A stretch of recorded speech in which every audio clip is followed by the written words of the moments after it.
नमस्कार। कक्षा 11 विषय इतिहास का हमारा दूसरा अध्याय चल रहा है, लेखन कला और शहरी जीवन। उसमें हमने मेसोपोटामिया के नगरों की विशेषताओं के बारे में हम पढ़ रहे थे। तो अगले वीडियो में हमने उर नगर की जो प्रमुख विशेषताएं थी, यानी उसका नगर नियोजन कैसा था, उसकी जानकारी प्राप्त की।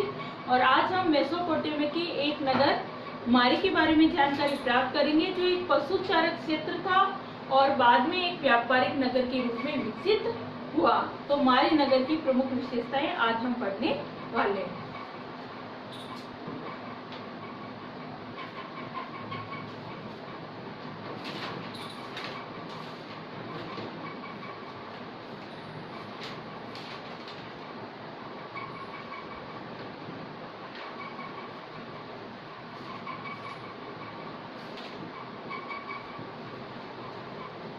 मारी नगर जो था, शुरुआत में एक पशुचारक क्षेत्र था और धीरे धीरे वहाँ कृषि कार्य और फिर व्यापार की उन्नति होने लगी और बाद में वो एक शाही राजधानी के रूप में भी विकसित हो गया। तो उसी के बारे में आज हम पढ़ेंगे।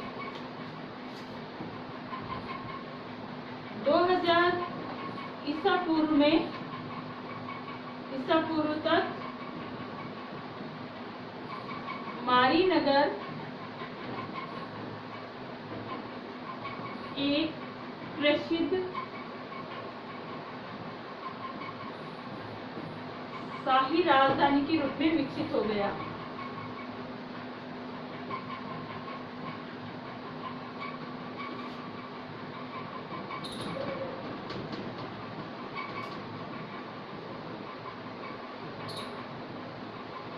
मारी नगर मेसोपोटामिया के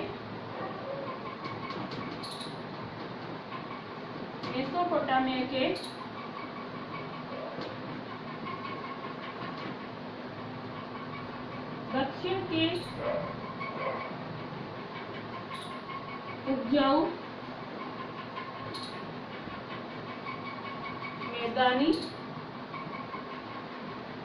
क्षेत्र में स्थित नहीं था।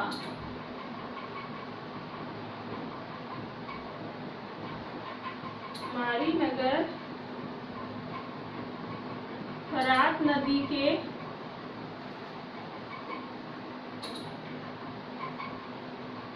ऊर्ध्वाकार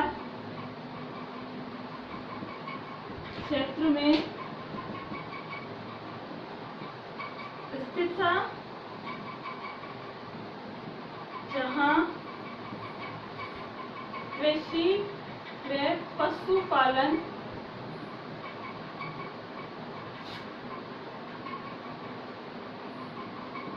दोनों ही होते थे। यानी मेसोपोटामिया का जो दक्षिणी भाग था वो कृषि का एक समृद्धशाली केंद्र था। तो जो मारी नगर है, उस मैदानी भाग में उसका क्षेत्रफल नहीं आता था। मारी नगर जो था वो फरात नदी का जो ऊर्ध्वाकार क्षेत्र था वहां स्थित था। वहां की भूमि इतनी अधिक उपजाऊ नहीं थी कि वहां सिर्फ कृषि कार्य से जीवन यापन किया जा सके। वहां कृषि और पशुपालन है जो दोनों ही साथ साथ होते थे। वो इतना उपजाऊ क्षेत्र नहीं था। मारी प्रदेश में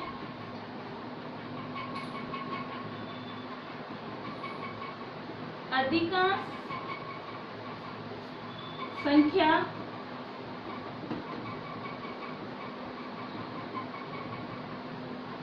भेड़ बकरियां चराने वाले समूह की थी। यानी मारी नगर के जो जीवन यापन का जो प्रमुख कार्य था वो पशुपालन ही था और साथ में कुछ क्षेत्र में कृषि भी होती थी। तो अधिकांश संख्या जो है वो भेड़ बकरियां चराने वाली जो गडेरिया जाती थी उसकी ही थी। अब हम मारी नगर की कुछ अन्य विशेषताओं के बारे में, ये तो उसकी जानकारी हुई कि वो क्षेत्र जो है वो कहाँ स्थित था, कैसा अधिक उपजाऊ मेसोपोटामिया के दक्षिणी भाग में स्थित था या उसके थोड़ा ऐसे स्थान पर स्थित था कि जहाँ ज्यादा अधिक उपजाऊ मिट्टी नहीं थी। तो इस प्रकार अब हमारी नगर के जो लोग थे वो किस तरह अपना जीवन यापन करते थे, किस तरह कृषि कार्य करते थे, पशुपालन करते थे या व्यापार करते थे, उनके बारे में हम जानकारी प्राप्त करते हैं।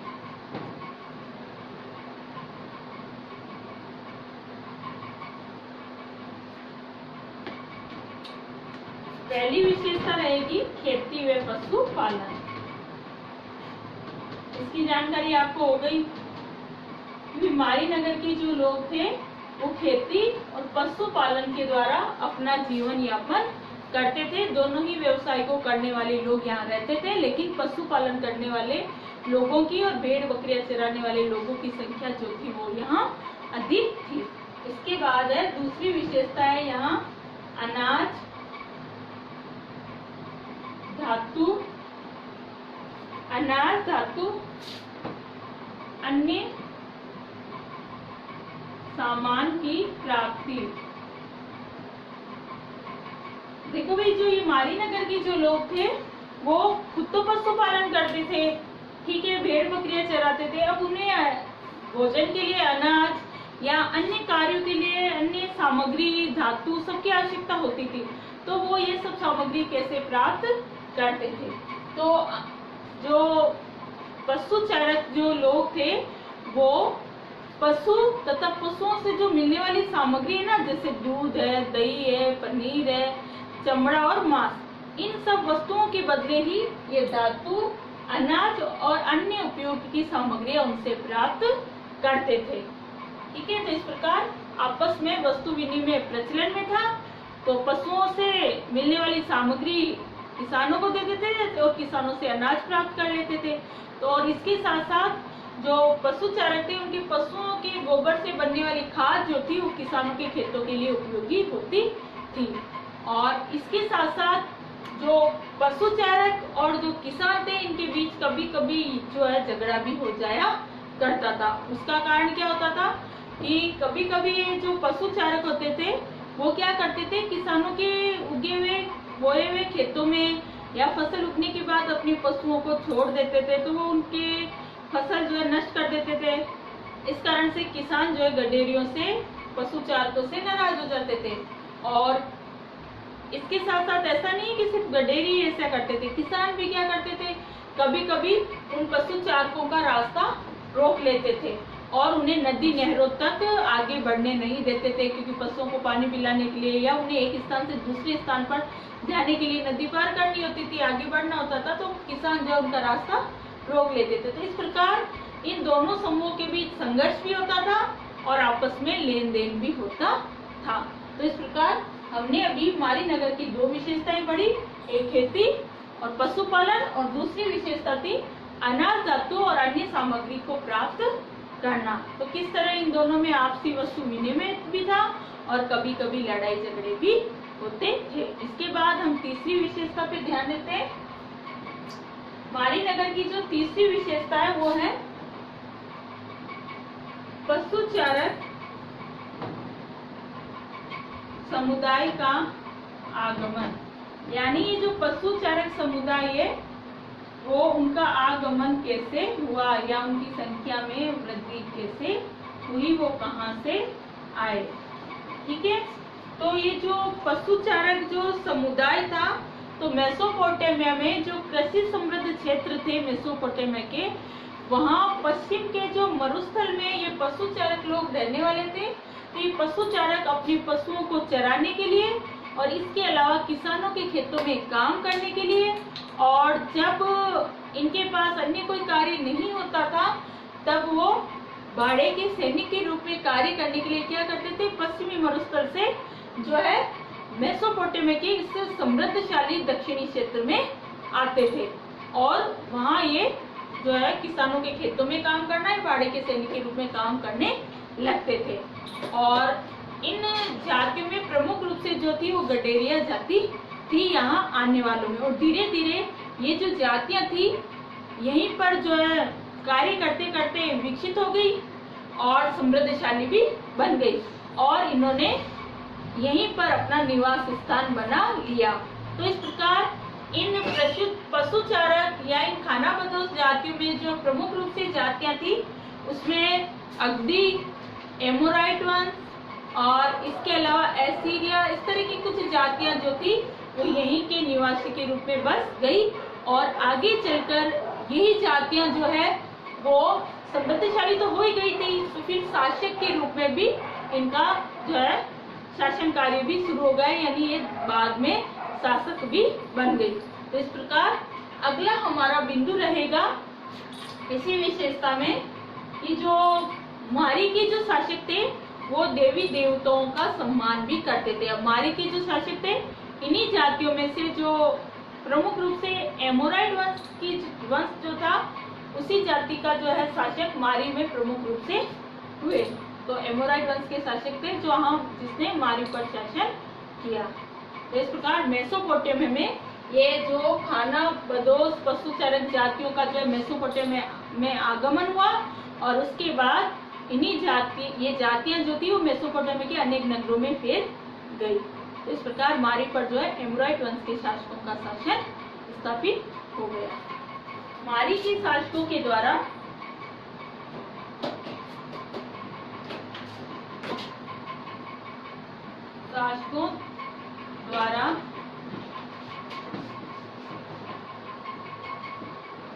देवी देवताओं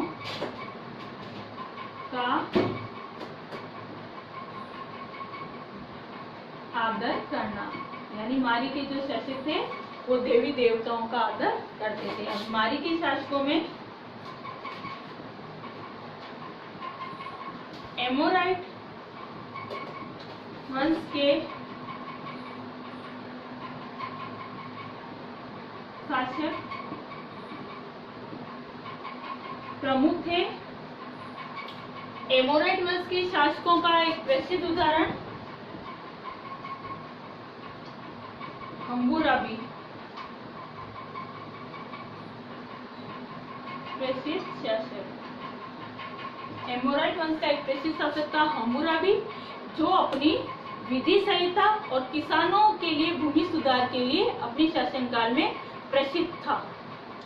और हम्मुराबी की जो विधि संहिता थी वो धार्मिक सहिष्णुता का परिचय देती थी, और साथ में जैसे कि तैसे, यानी सबके लिए कानून समान था, और जो जैसा अपराध करता था उसको वैसा ही दंड दिया जाता था।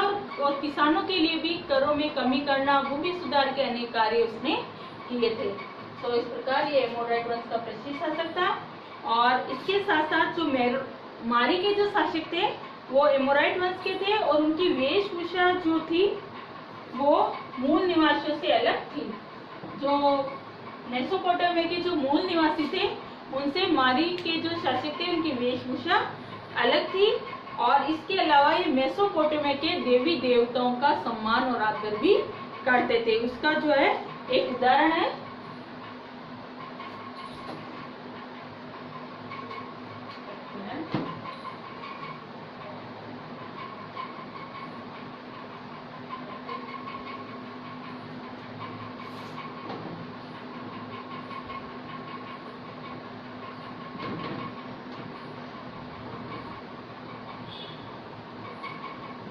मारी के शासक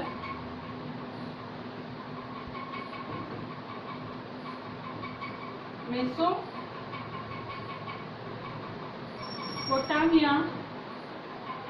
के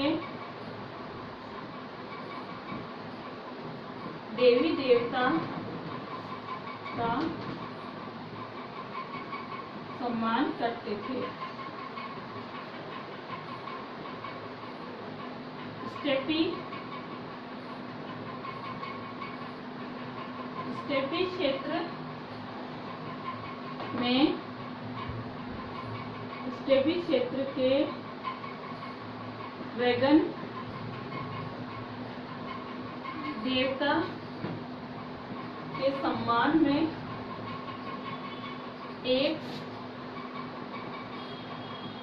मंदिर का निर्माण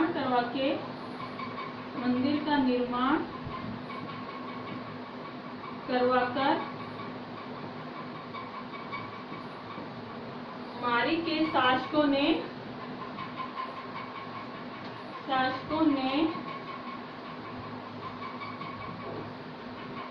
धार्मिक सहिष्णुता का प्रमाण दिया। यानी मारी के जो शासक थे वो मेसोपोटामिया के यानी पूरे मेसोपोटामिया क्षेत्र के देवी देवता का सम्मान करते थे और उन्होंने स्टेपी क्षेत्र के जो देवता थे ड्रैगन, उनके सम्मान में एक मंदिर का निर्माण मारी में करवाया। ठीक है, स्टेपी क्षेत्र के ड्रैगन देवता के सम्मान में एक मंदिर का निर्माण कहाँ करवाया उन्होंने? मारी नगर में। ठीक है, मारी नगर में करवाकर मारी के शासकों ने धार्मिक सहिष्णुता का जो है प्रमाण दिया। और इसके बाद मारी के जो लोग थे उन्होंने व्यापार में भी रुचि लेनी शुरू कर दी। तो इस प्रकार मारी नगर जो था वो व्यापार का एक प्रमुख केंद्र भी बन गया। तो हम उसके बारे में भी ध्यान कर देते हैं। मारी एक व्यापारिक नगर के रूप में, ये सबसे लास्ट विशेषता मारी नगर की। मारी एक व्यापारिक नगर के रूप में या व्यापार का जो है प्रमुख केंद्र, कुछ भी कह सकते हो आप इसको। इसकी विशेषताएं, सबसे पहला मारी नगर से लकड़ी, तांबा, रागा, तेल व मदिरा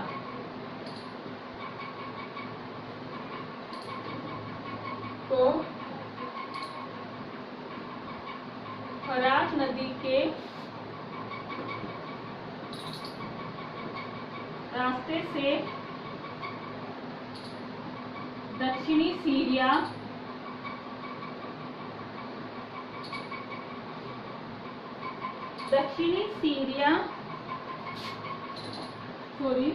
दक्षिणी तुर्की, सीरिया,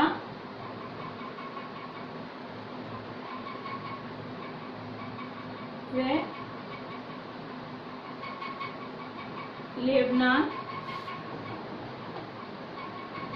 देशों में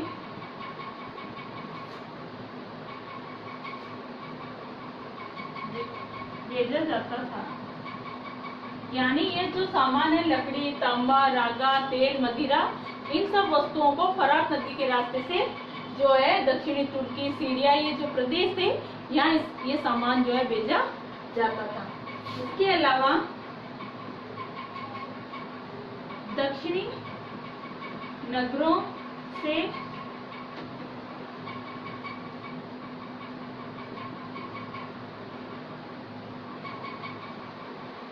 घिसाई के पत्थर, चक्कियां,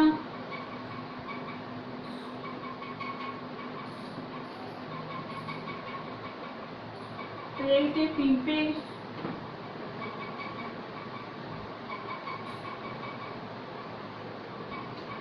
आदि सामान के जलपोत मारी में रुकते थे।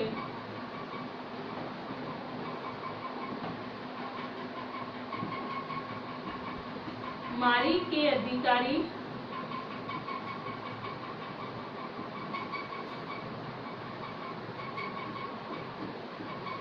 जलपोत के सामान की जांच करते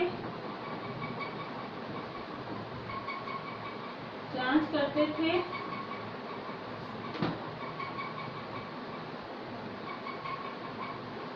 सामान आगे ले जाने की अनुमति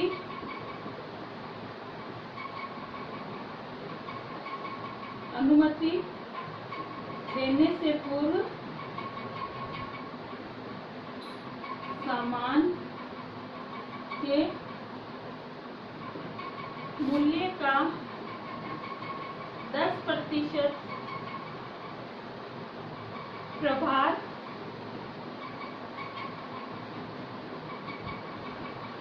व्यापारियों से लेते थे। यानी जलपोतों का जो है पहले जो मारी के अधिकारी थे जलपोतों का निरीक्षण करते, जांच करते, फिर जो सामान होता था उसके मूल्य के अनुसार भी कितने मूल्य का जो सामान है उसका 10% भाग है वो कर के रूप में जो है वसूल करते थे। तब वो जांचों को आगे बढ़ने की अनुमति है वो जो प्रदान करते थे। इसके अलावा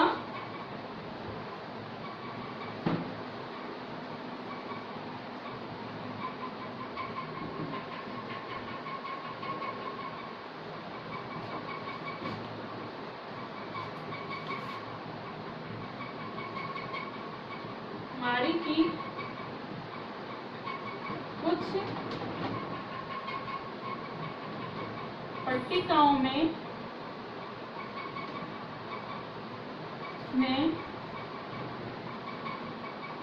साइप्रस द्वीप,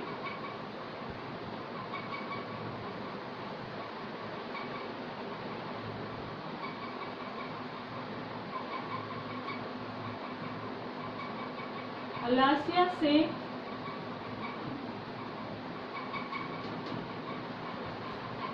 तांबे के आने का उल्लेख मिलता है। यानी साइप्रस द्वीप अलास्का से जो है मारी में तांबा आता था।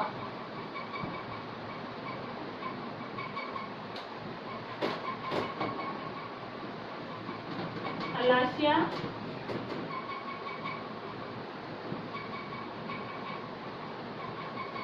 तांबा व टिन के व्यापार का प्रमुख केंद्र था।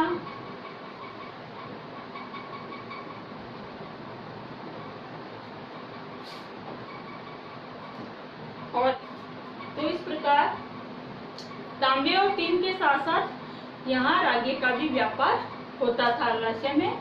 तो इस प्रकार जो मारी नगर था वो व्यापार का एक प्रसिद्ध नगर बन गया। लेकिन जो व्यापार में उसने प्रसिद्धि प्राप्त कर ली, समृद्धि प्राप्त कर ली, लेकिन सैनिक दृष्टिकोण में जो उसने उन्नति नहीं की। सैनिक क्षेत्र में थोड़ा जो है पिछड़ा हुआ रह गया मारी का नगर। तो इस प्रकार आज हमने मारी नगर की प्रमुख विशेषताओं की जानकारी प्राप्त